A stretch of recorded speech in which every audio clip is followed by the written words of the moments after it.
My name is Eleanor Vance.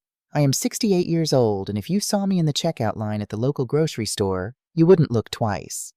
You would see a woman with silver hair pulled back into a practical clasp, wearing a sensible beige cardigan, carefully organizing paper coupons before the cashier rings up her Folgers coffee and store-brand oatmeal. You would see my 1998 forest green Volvo station wagon parked in the lot, a car that I maintain with religious devotion because, as my late husband Henry used to say, a car is meant to get you from point A to point B, not to announce your arrival to the world.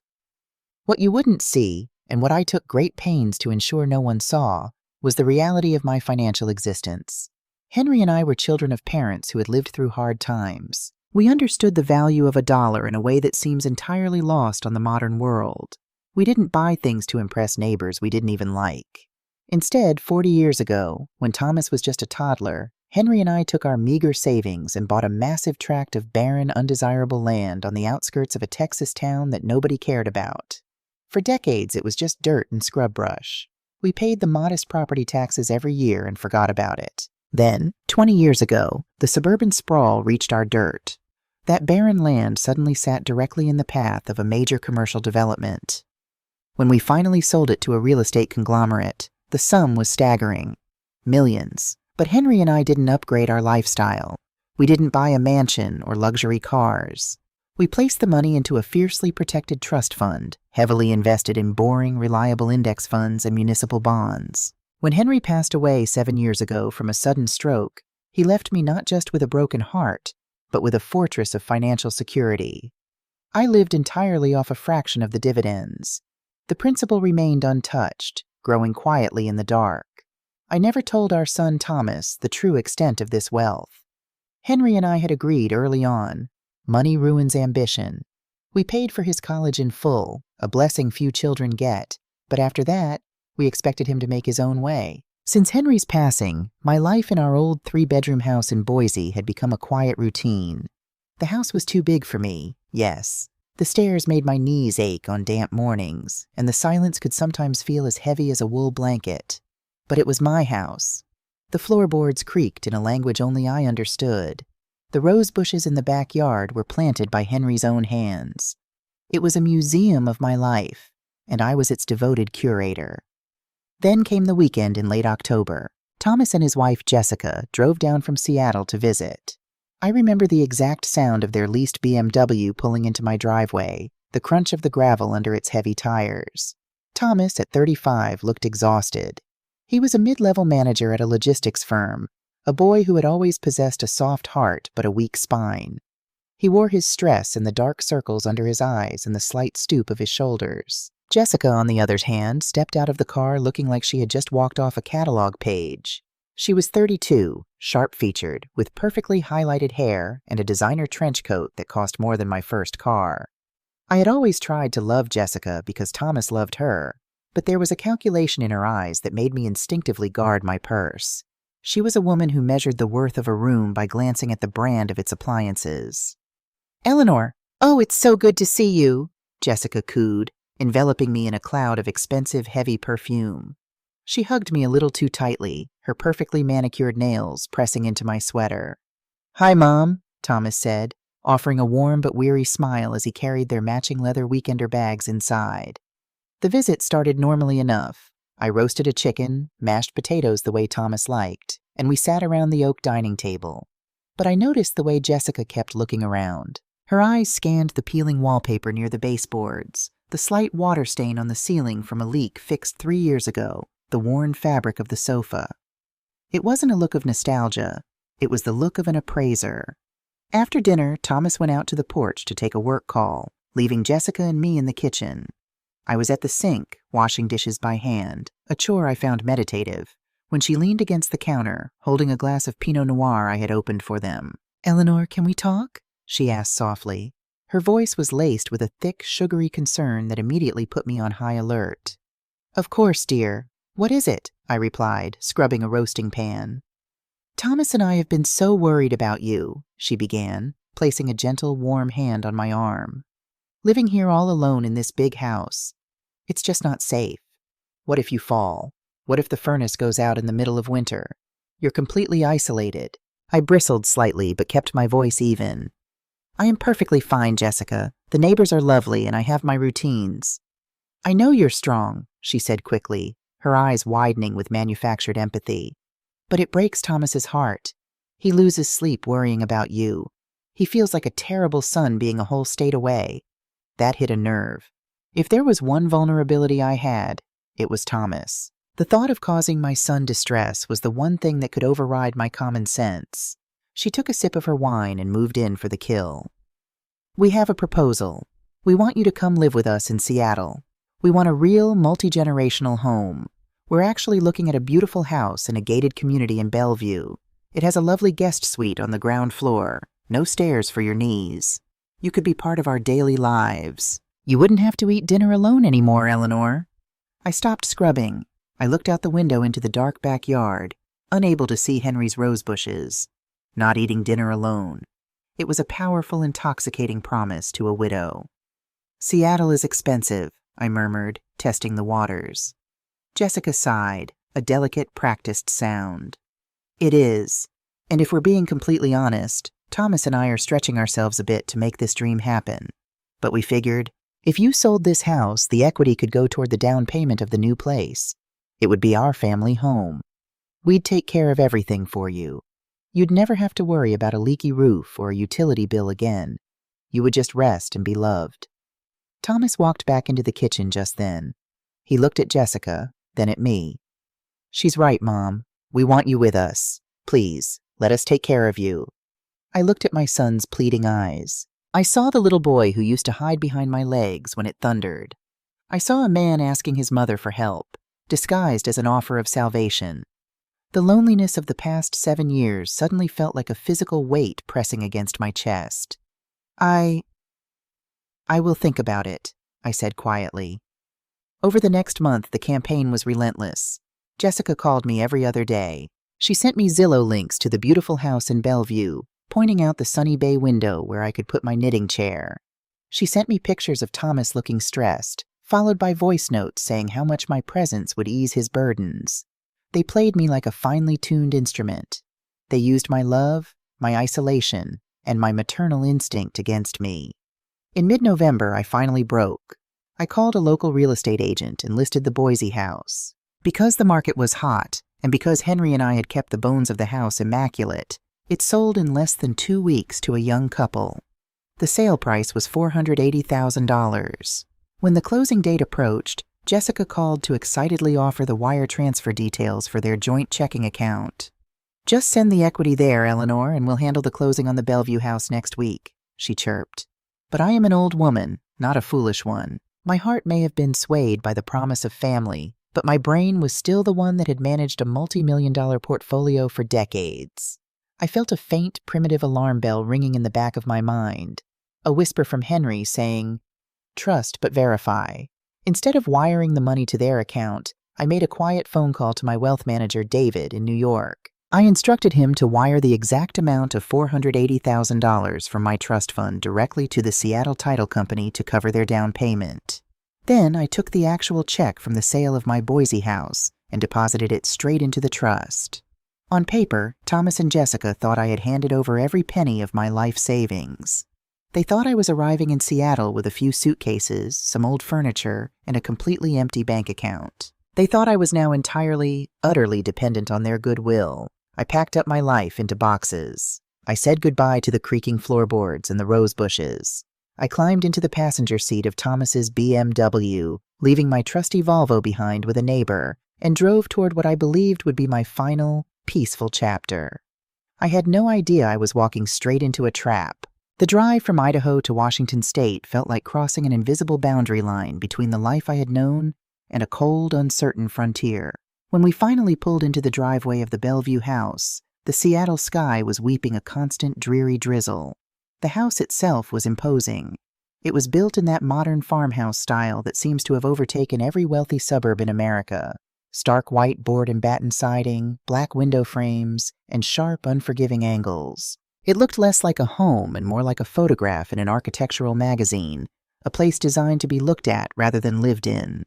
I stepped out of the car, my knees stiff from the journey, and followed Thomas and Jessica to the massive custom-stained oak front door. When Jessica unlocked it and pushed it open, the air inside felt sterile. The floors were wide plank pale oak, the walls a cool icy gray. There was no clutter, no framed family photos, no signs of actual human life. It smelled strongly of chemical citrus and new drywall.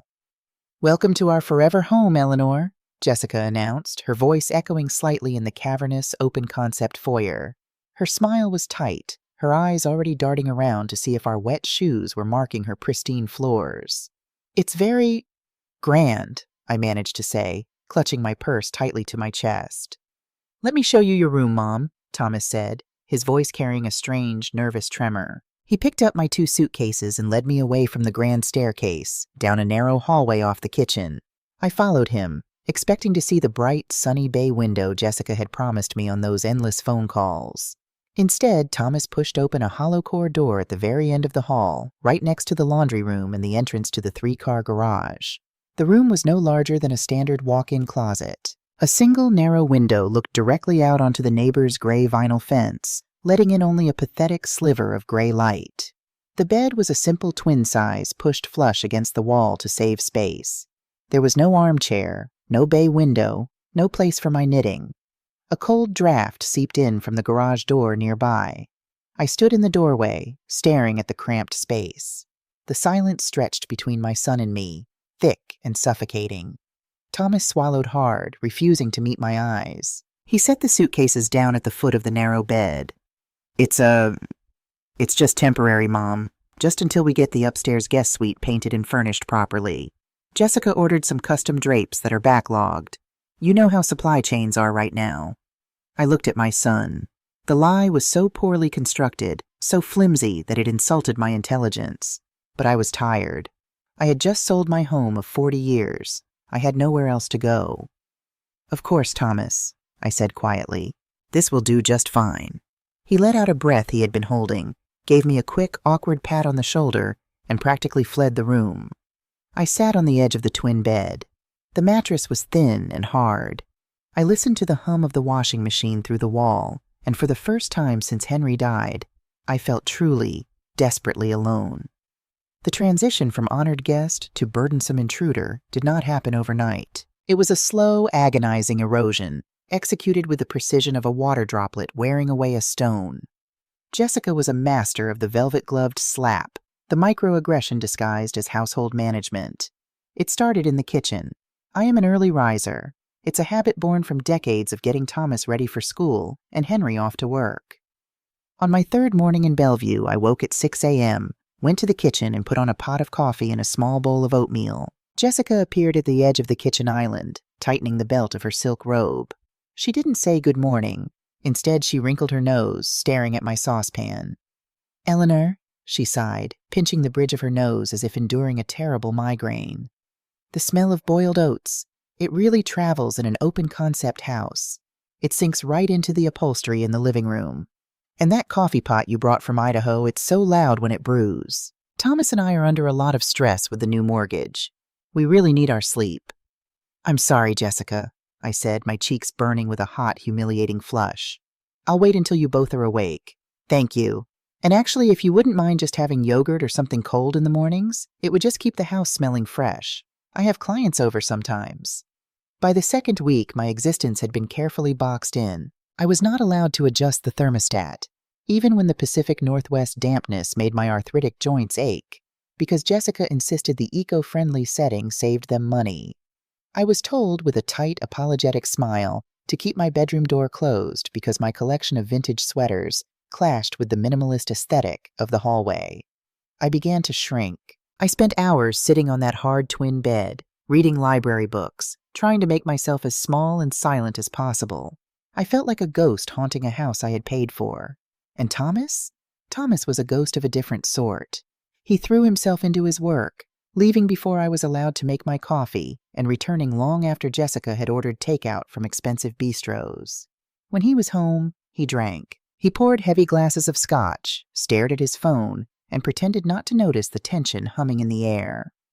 One evening, after Jessica had publicly reprimanded me for putting a water glass on her marble countertop without a coaster, I cornered Thomas in the garage. "Thomas," I said, keeping my voice low. "This isn't working. She resents my presence. I feel like a prisoner in that little room." He wouldn't look at me. He busied himself rearranging a shelf of car washing supplies. "Mom, please, don't do this. She's very particular about her space. The move was stressful. Just give her time. Keep your head down, follow her rules, and it'll smooth out. You just have to try harder to fit in." Keep your head down. Try harder to fit in. He was asking me to endure my own erasure just to keep his marriage comfortable. He was choosing the path of least resistance, and I was the toll he was willing to pay. I walked back to my room, closed the hollow door, and wept. I wept for the son I had raised, who had grown into a man too cowardly to protect his own mother. The true nature of my nightmare, however, didn't reveal itself until a quiet, rainy Tuesday afternoon in early December.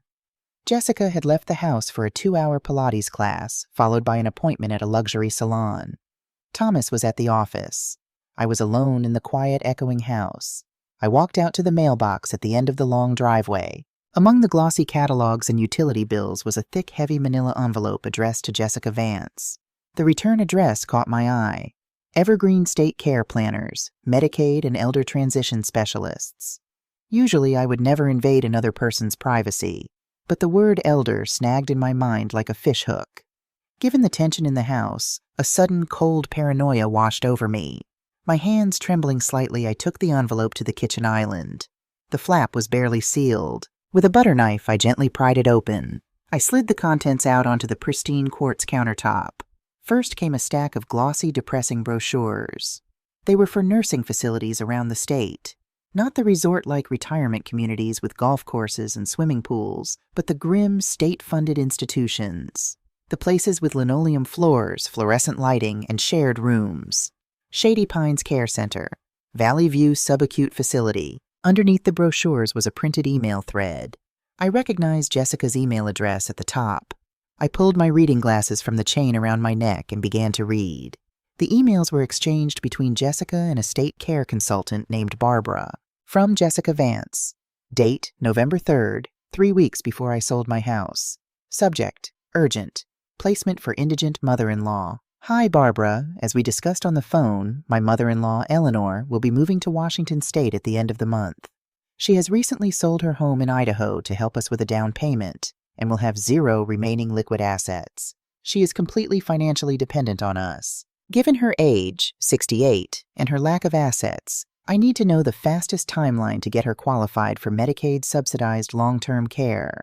We can house her temporarily for a few weeks to establish state residency, but Thomas and I cannot sustain her here long-term.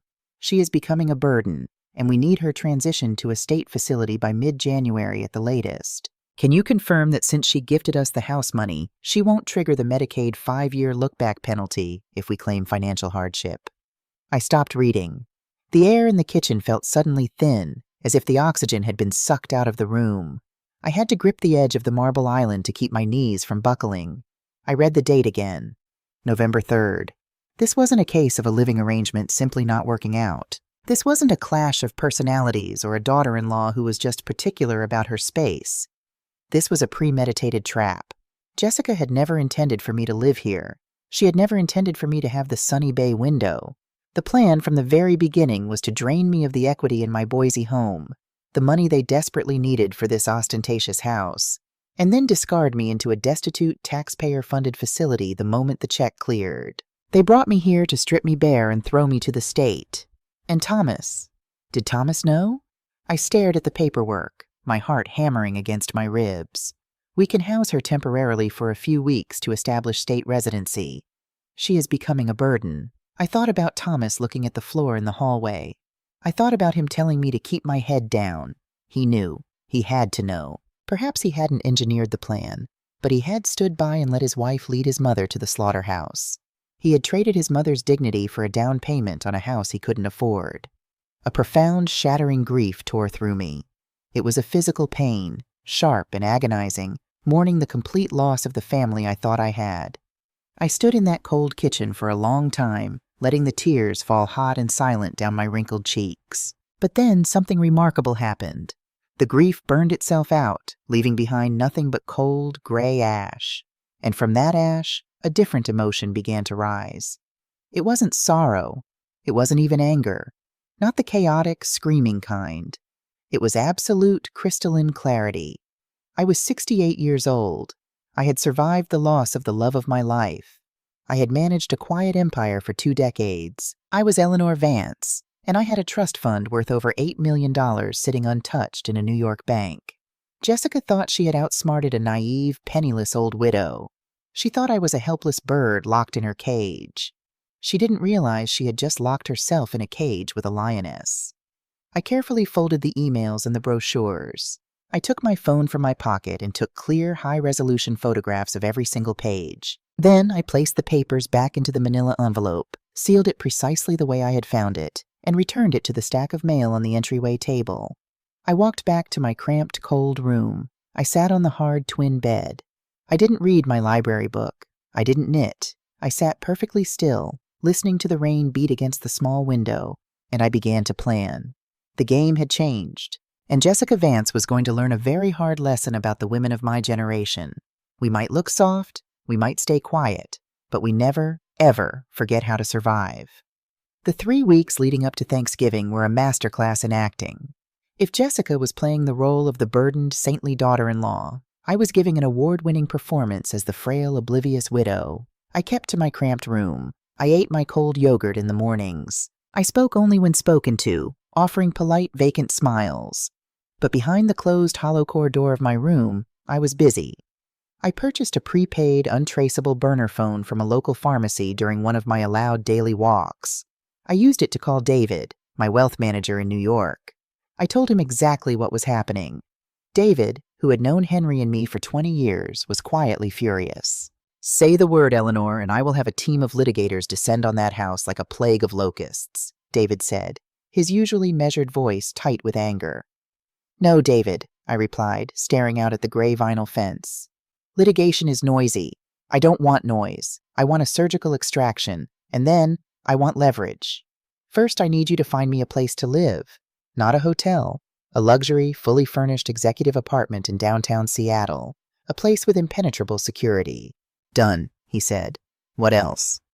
"I need you to arrange for a private car service to be on standby for the evening of Thanksgiving. And David, I need you to start looking into the mortgage on Thomas and Jessica's house. I want to know exactly who holds the paper, and I want to know if there are any secondary loans or lines of credit. Look deep." With my safety net quietly unfurling beneath me, I simply waited. The air in the house grew tighter, thicker, like the barometric drop before a violent storm. Jessica was increasingly erratic. She was spending money recklessly. Boxes from Nordstrom and Neiman Marcus arrived daily, while simultaneously complaining loudly to Thomas about the cost of groceries and the financial drain of my presence. I knew what she was doing. She was building the narrative. She was setting the stage to justify my eviction to Thomas and to the world. Thanksgiving Day arrived in a typical Seattle fashion, a biting, bone-chilling sleet falling from a bruised purple sky. Jessica had invited 2 other couples from Thomas's firm. They were younger, childless, and dressed in the kind of expensive, understated casual wear that costs thousands of dollars to look effortless. The dining table was set with brand-new, minimalist stoneware and towering, obstructive floral centerpieces that made conversation across the table nearly impossible. I wore my good navy wool dress and a string of Henry's pearls. I sat at the far end of the table, deliberately placed near the kitchen swing door, effectively treating me as an afterthought. The wine flowed heavily. Jessica, who had barely touched her own meticulously plated artisanal turkey, was on her 4th glass of an aggressive California Cabernet. Her laughter was too loud, her movements slightly uncoordinated. As the evening wore on, the conversation shifted to the housing market, inflation, and the crushing burden on millennials. Jessica leaned forward, resting her elbows on the table, her eyes glittering with a toxic mixture of alcohol and malice. "It really is impossible," she sighed dramatically, looking around at her friends. "I mean, look at Thomas and me. We're practically drowning. It's hard enough maintaining a lifestyle in this economy, but when you suddenly find yourself financially entirely responsible for an aging parent."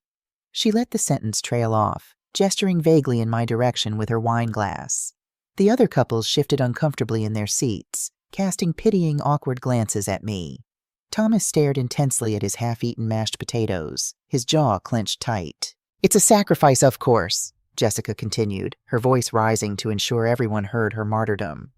"We had to drain our own savings, delay our plans for children, just to provide a roof over Eleanor's head. It's a huge financial drain. But family first, even when they have absolutely nothing left to contribute." The room went dead silent. The disrespect was so blatant, so aggressively public, that it demanded a response. I set my heavy linen napkins softly onto the table. I looked down the length of the expensive wood, past the towering flowers, and met Jessica's blurry, challenging gaze. My voice, when I spoke, was the quietest sound in the room, yet it cut through the tension like a scalpel.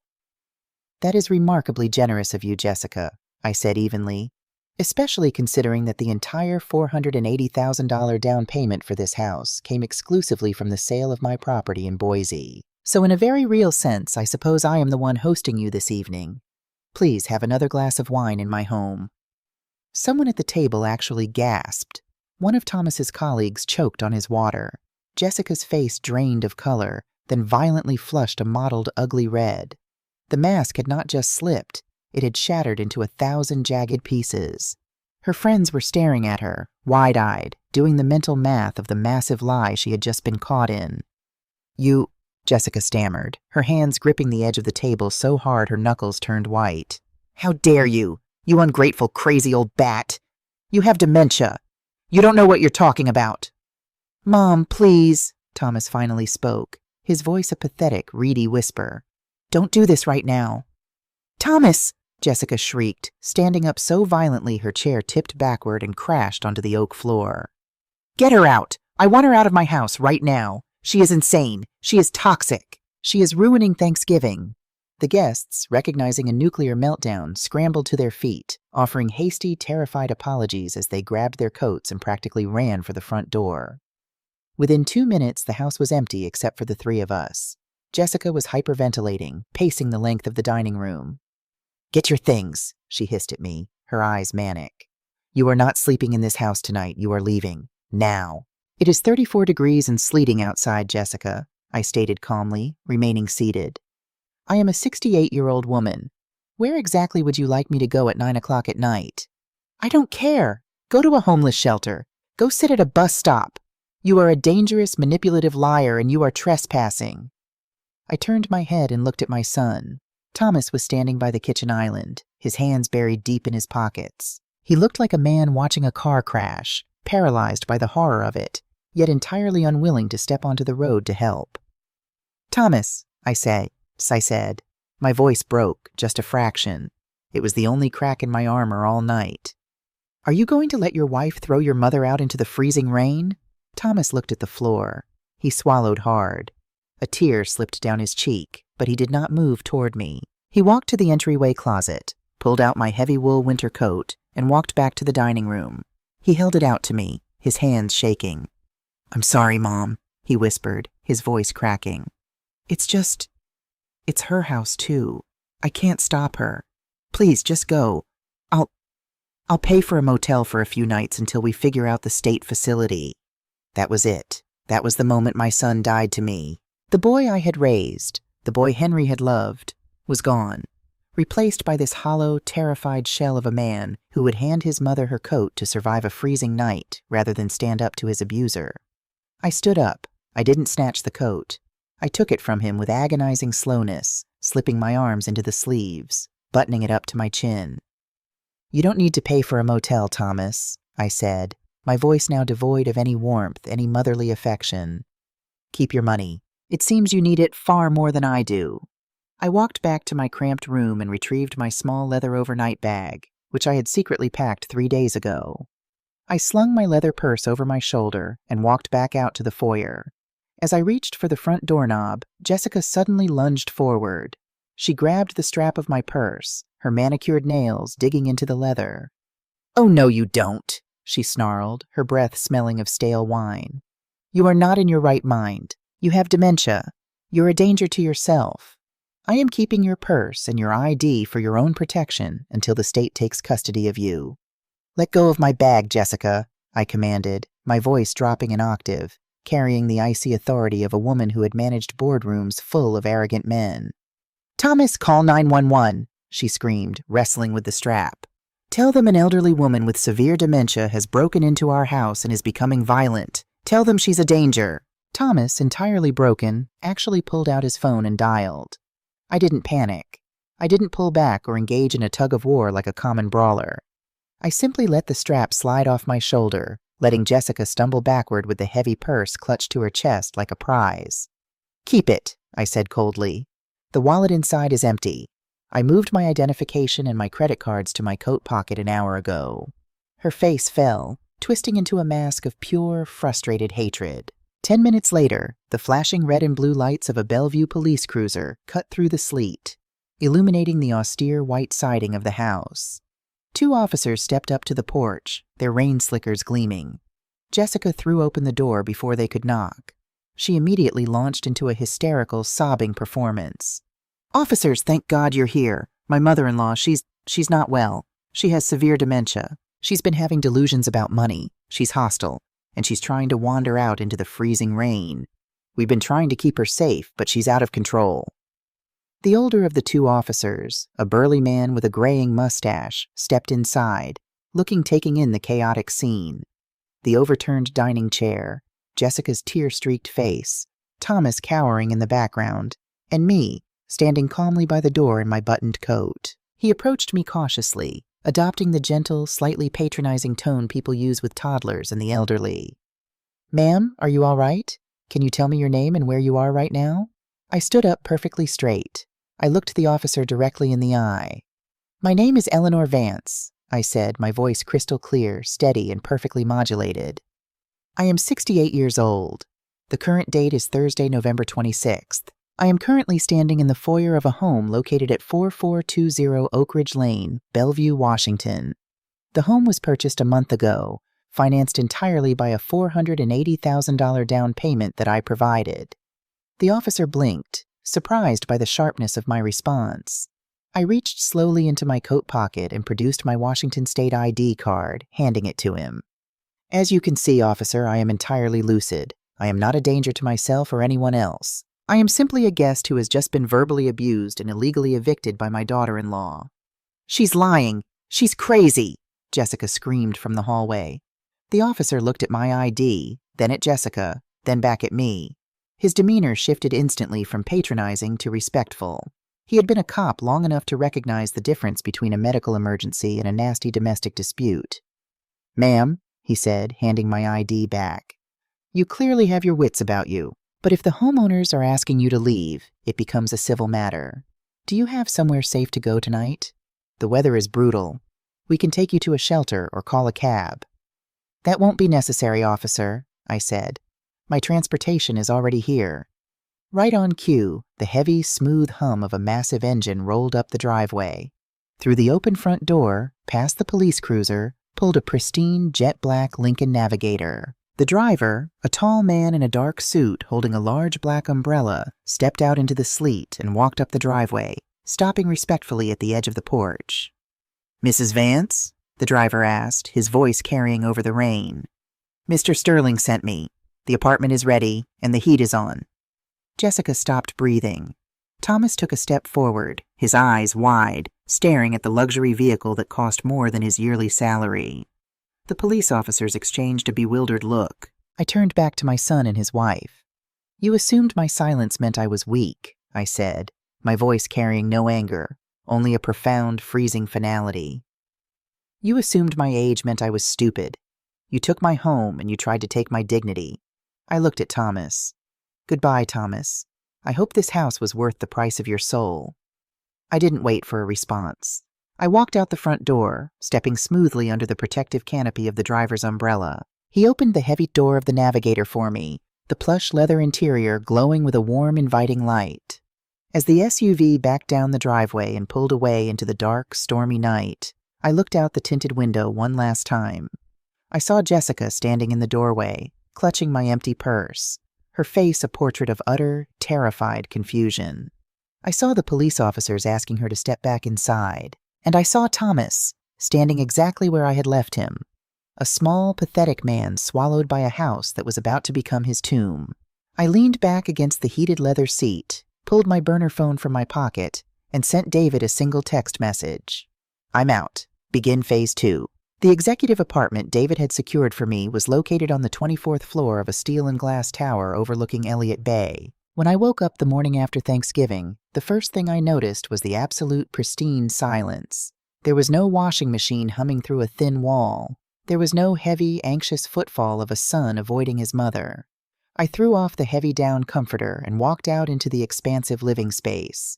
Floor-to-ceiling windows framed the gray, churning waters of the Puget Sound and the jagged, snow-capped peaks of the Olympic Mountains in the distance. The kitchen was a chef's dream of dark granite and brushed steel. My luggage sat neatly by the door, exactly where the driver had placed it. I walked into the kitchen, found a bag of locally roasted coffee David had arranged to be stocked in the pantry, and made myself a French press. I sat in a plush leather armchair by the window, watching the ferries carve white wakes across the dark water, and I breathed. I took my first truly deep breath in over a month. The narrative Jessica had tried to write for me, the story of a helpless, deteriorating old woman who needed to be institutionalized, had evaporated the moment I stepped into that Lincoln Navigator. I was Eleanor Vance. I had been a partner in building a small empire. I knew how to read a balance sheet, how to negotiate a contract, and most importantly, how to wait. Over the next 4 months, as the Seattle winter slowly yielded to the damp green promise of spring, I rebuilt my life. I did not sit in the apartment and brood. I ventured out. I joined a botanical society. I became a regular at a quiet upscale cafe near Pike Place Market, where the barista knew my order and asked about my day. I reconnected with old friends from Boise over long phone calls, telling them I had decided to try city living for a while. I did not mention Thomas or Jessica. To speak of them felt like giving them a power they no longer deserved. But while I was cultivating peace in my daily life, David was executing phase 2 with the cold, mechanical precision of a seasoned wealth manager. In late March, David flew out from New York. We met for lunch at a private dining club downtown. He ordered a scotch. I ordered a sparkling water with lime. He opened his slim leather briefcase and slid a thick manila folder across the linen tablecloth. You were right, Eleanor, David said, his voice low, his eyes glinting with a mixture of professional satisfaction and personal disgust. They weren't just stretching their budget. They were building a house of cards in a hurricane.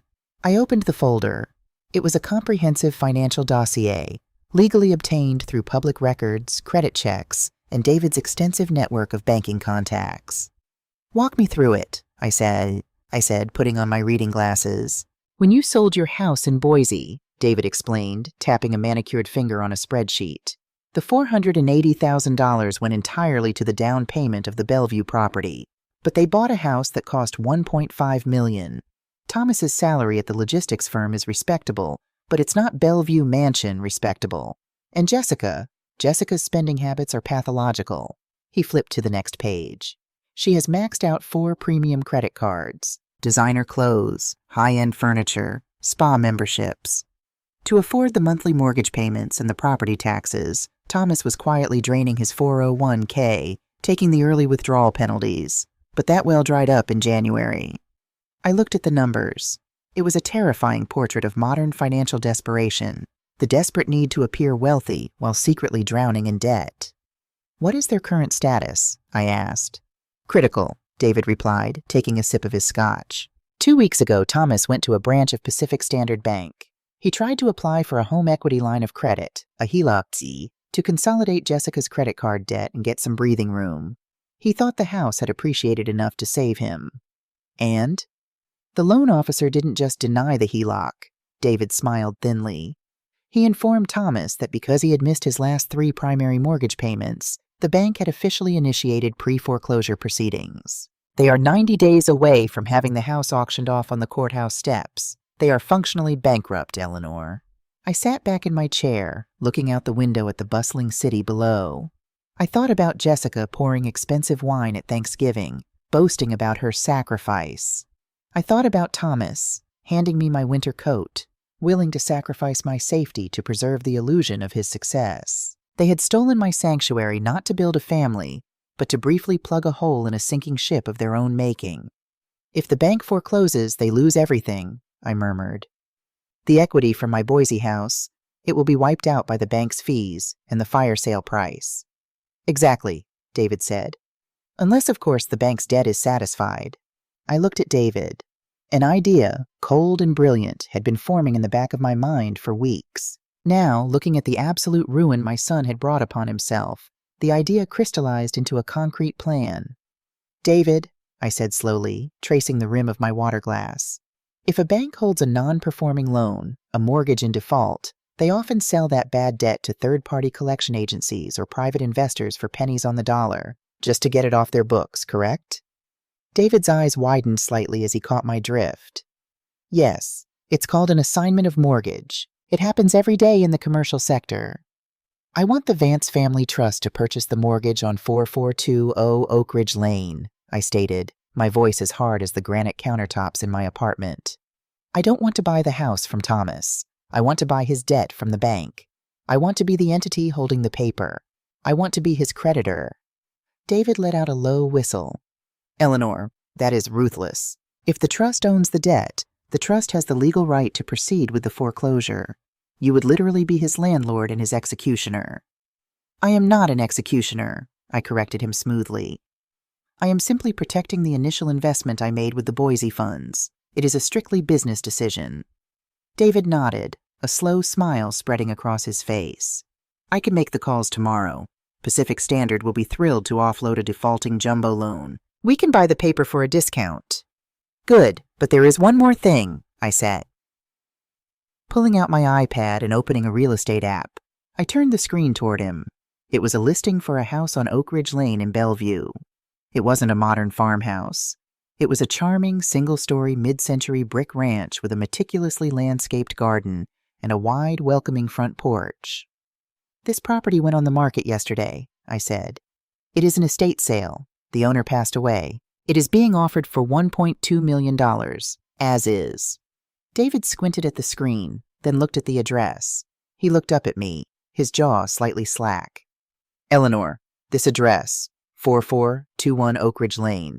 This is directly across the street from Thomas and Jessica, I finished for him. Right across their pristine, eco-friendly front lawn. I want to buy it, David.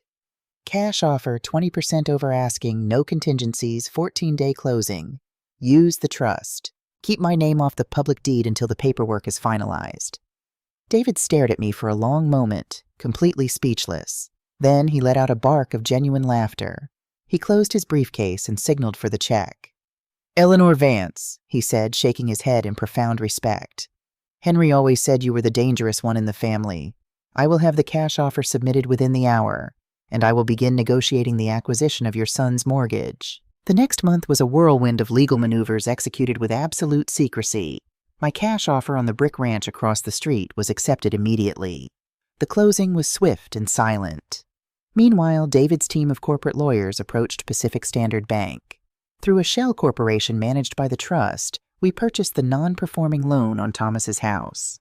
By the first week of May, the trap had been fully set. I hired a premium moving company to transfer a few carefully selected antique pieces from a storage unit I had kept, along with new high-end furniture I had purchased for the Bellevue Ranch.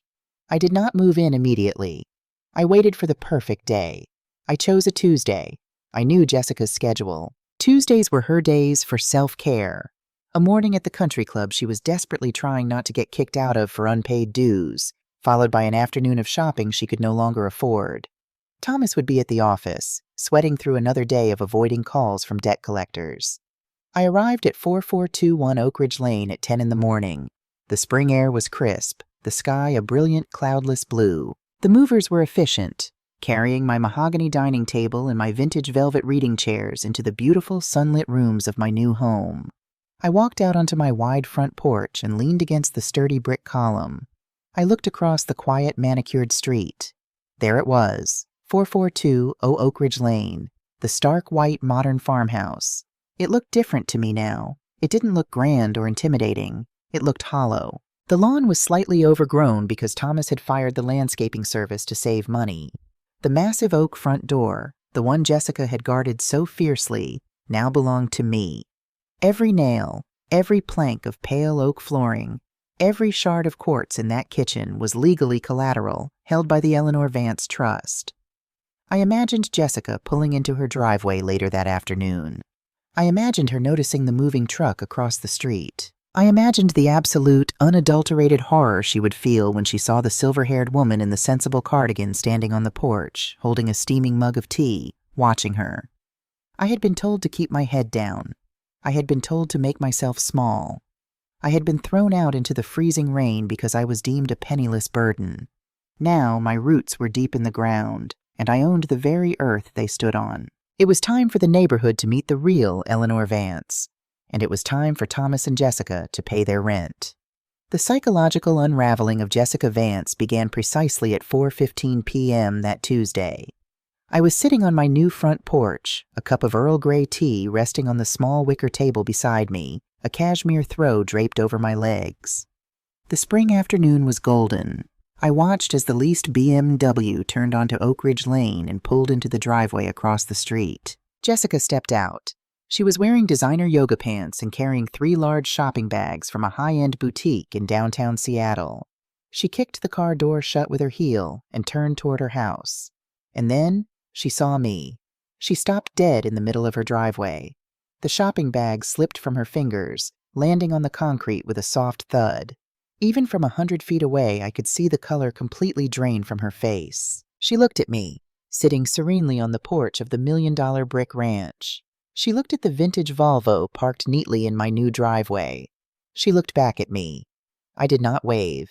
I did not smile. I simply raised my teacup a fraction of an inch in a silent, freezing toast and took a sip. Jessica practically scrambled up her front steps, fumbling blindly with her keys, her hands shaking so violently she dropped them twice before finally plunging into her house and slamming the heavy oak door behind her. I could almost hear the frantic, screaming phone call to Thomas from across the street. For the next month, I did absolutely nothing to provoke them. I didn't need to. Simply existing in my beautiful home was a daily, agonizing torment for Jessica. I joined the Neighborhood Homeowners Association. I hired a charming local boy to plant hydrangeas along my front walk. I became friendly with Arthur Pendleton, a retired corporate lawyer who lived 2 doors down and possessed a razor-sharp wit and a deep appreciation for dry martinis. Thomas and Jessica, conversely, were living in a pressure cooker. Thomas looked gray, his shoulders perpetually hunched, his eyes darting away whenever he drove past my house. Jessica stopped coming outside altogether.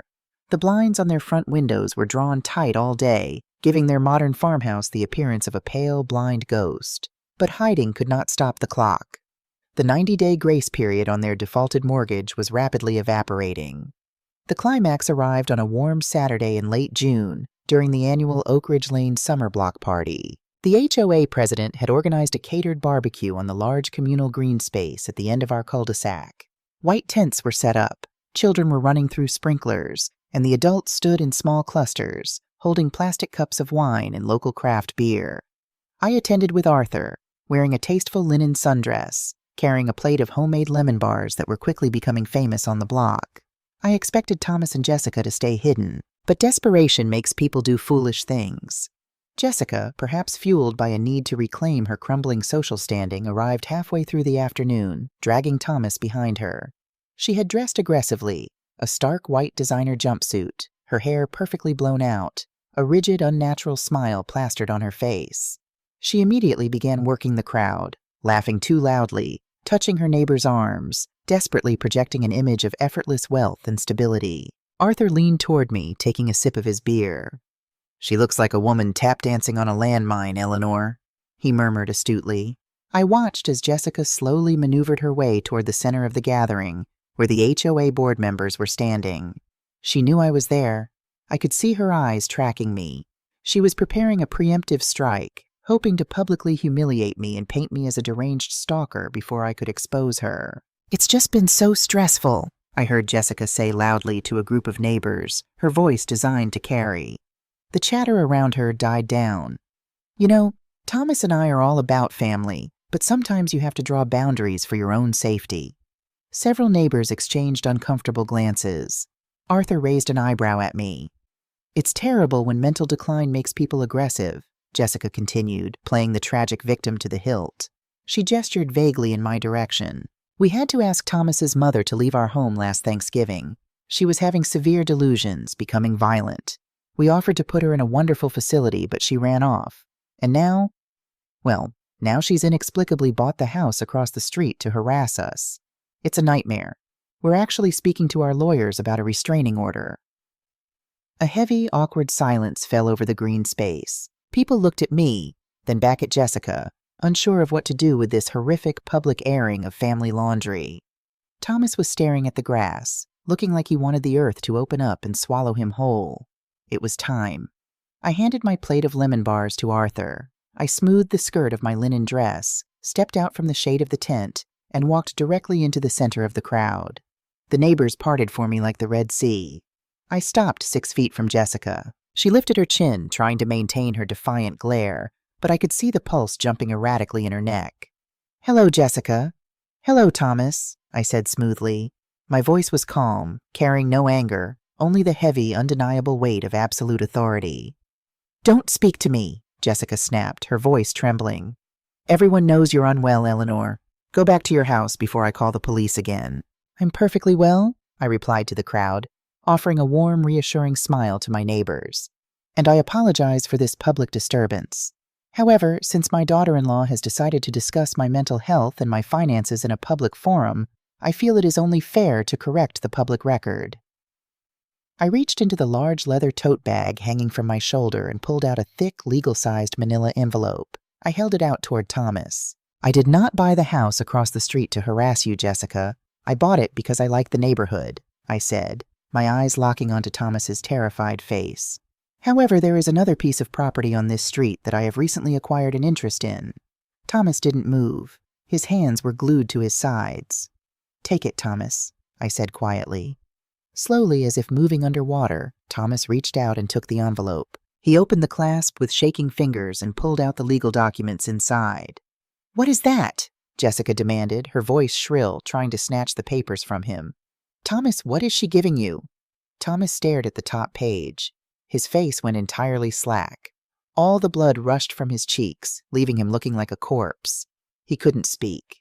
He just stared at the paper, his mouth opening and closing silently. "Since Thomas seems unable to read it aloud," I addressed the silent, captivated crowd, "I will clarify. That is an official notice of default and intent to foreclose. As of 3 weeks ago, the Eleanor Vance Family Trust legally purchased the non-performing mortgage on the property located at 4420 Oak Ridge Lane from Pacific Standard Bank." Jessica froze. "What? No, that's impossible. We owe the bank."